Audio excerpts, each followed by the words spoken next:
I call these V-ups, V-downs. They're great to strengthen the shoulders and the core, but you can do this standing as well. So grab your weights. I'm holding 10 pounds. We're gonna start with the arms behind. Immediately engage your core. You're gonna tap in, V out, tap in, V back. Now this is a much better alternative for shoulder strength than going straight up over your head for a compression push, overhead reach. Tighten your core as you reach up, compress your triceps as you go back. Now this keeps the shoulders in a much more relaxed position. I'm working multiple body parts. You can lift one leg to the back if you like to add more instability. It's really up to you to play the way you like to play with these weights.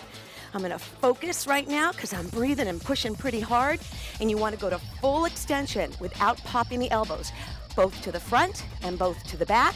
I'm gonna hold the last one at the top. Squeeze and lift, tight core, tight core. Hold it, lean back, lean back. You are done. V-ups, V-downs. I hope you enjoyed them.